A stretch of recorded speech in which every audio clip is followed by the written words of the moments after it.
There's no amount of fasting without mental development that make you do exploits. It is the use of the brain that determines your level of gains. We have spiritual warfare, but I think it's time for you to have mental warfare. Mental warfare gives you more victory than spiritual warfare. Do you know if you pray and you doubt, you still not succeed? Commanding exploits. In Daniel chapter 11 verse 32, it's about those, but the people that do know their God, they shall be strong and do exploits. But the people that do know their God, they shall be strong and do what? Exploits. Now here this well, to command exploits, your mind plays a vital role, a key role, your mind. To succeed or fail is a function of what goes on in your mind. Your mind is whatever you permit to magnify. Whatever you magnify in your mind will determine what will happen in your life. The world of exploits is in your mind. Man is three-dimensional, he's a spirit. He has a soul, he lives in the body. The spirit, we all know, we develop, we are born again, we pray, we fast. But the mind is what determines your earthly success. Are you getting what I'm saying now? And your prosperity. We take care of our body. Many of us, we take time to rub good cream, we wear perfume, we make, makeup, we buy good hair, we take care of ourselves. But this place, many are dormant here. People don't develop here, so they are not doing exploits. They're not doing what? Exploits. There's no amount of fasting without mental development that make you do exploits. It is the use of the brain that determines your level of gains. The mind is the bedrock of all gains in life. You will make gains after today. If the mind is that useful and that powerful, why do I leave my mind fallow? That's where I'm going. Why must I not tax my mind to produce results and do exploits? The level of your mental development determines how you make impact on the earth. Every man's result is a function of his mental development. In my deep meditation while lying down, I noticed that people are rushing for quick appointments. People are rushing for quick money, but they don't rush for impact. Are you getting what I'm saying now? You can be very wealthy and not be impactful. Impact is different from wealth. There are presidents who have ruled nations, and today if they pass anywhere, nobody will greet them.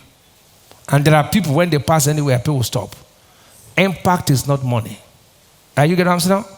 There are presidents of nations, including your nation, who, after they've left office, even at the airport, nobody say, "How are you?" That means they never had impact. Never had what? Impact. Don't mistake occupying position to mean impact. It's mental development that means what? Impact. So here. How to command exploits through your mind. Number one, don't consider obstacles. Don't consider what? Obstacles. In Mark 9:23, Jesus said unto him, not to them, "If thou canst believe, all things are possible to him that believeth." If your mind can stand on the integrity of God's word, there will be no impossibility. I'll give you a typical example of a man called Abraham in Romans chapter 4, 19 to 21. And being not weak in faith, he considered not his own body now dead, when he was about 100 years old, neither yet the deadness of Sarah's womb. At 100, he was impotent. He was what? At 100. He staggered not at the promise of God through what? But was strong in faith, giving glory to God. Verse 21. And being fully what? That what God has promised, he was able also to perform. Listen, this is where I'm going. If you want to do exploits, your mind must be close to negative factors. Abraham's mind was close to negative what? He said he considered not. Where do you consider things? Where do you consider things? In the mind. Oh, I'm old. Will anybody come for me again? Where are you considering? Your mind. The background. How can the mind make it? Where are you considering? You can't do exploits if you consider negative thoughts. Refuse to be clouded with thoughts of impossibilities as not to lose your Christian dignity. I pray you will not lose it. Amen. Stand on the integrity of God's word. That's how to do exploits. So here. Because God is not a man that he should lie. That is not a man that he should repent. Numbers 23 verse 19. So anything God says, stand on it. Don't allow your mind shift. I mean, understand what I'm talking about. You can't do exploits, your mind living in doubt. People physically called me and said, why are you going to Port Harcourt? Please, don't go to Port Harcourt. If you want to be successful in ministry, then stay in Lagos where you are. Because Lagos was the hub of success in growth for ministry. Then Abuja, number 2. Outside those 2 places, everyone is afraid to have a mega ministry because they feel that any other place, you will not make it. So my mind was already a battleground, whether to go or not to go. Is that clear, sir? Glory to God. The impossibilities began to say, is it possible to make it? 2 scriptures was what made me, and I've shared it with you. I said, no way. I saw, and I'll be sharing it with you over and over until you see it. Acts 10, 34, 35. Peter opened his mouth and said, of a truth I perceive, God is not a respecter of persons. But in every nation, he that feared him and walked in righteousness accepted with him. It's no respecter. So I said, if people are making it anywhere, then I can make it in Port Harcourt. Is that clear? Glory to God. And Romans 12, 10 verse 12, there's no difference between the Jew and what? For the same Lord is over all, is rich to all that call upon him. So with these 2 scriptures, I stood my ground and I said, listen, I refuse to becloud my mind with impossibilities.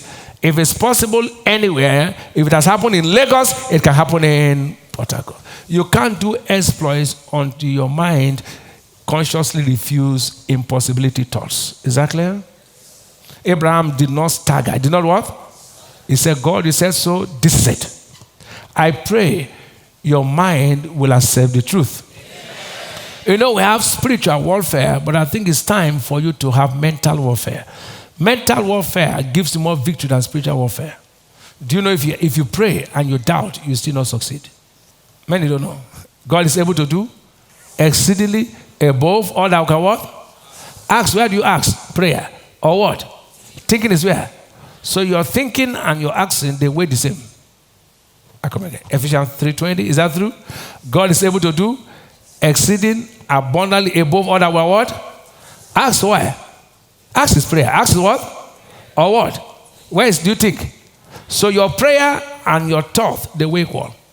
That's why if you're praying, oh God, make me a multi-billionaire, and you're thinking, I'm from below. Your thinking will destroy your prayers. And many of us will pray, oh God, open doors for me. Open doors for me. Make me prosper. Let it be good. I'm a woman, no. You have already destroyed the prayers. Oh God, bless me. Anywhere I go, bless me. Everywhere I go, bless me. Then look at yourself. Say, see at my face, whoa. You know, your thoughts control your life. Number 2. Say, I will not consider obstacles again. Say it one more time. Why you not consider? Giants were real. Even the 12 spies, none of them denied there were no giants. But 2 said, the giants are not our issue. It will be deception to say there's no hardship in the land. But we don't consider the hardship. Do you understand? We are not saying there's no hardship, but don't consider it. I don't understand. No preacher should tell there's no hardship. That's deception. That's what? Deception. There's hardship. But you don't consider the hardship.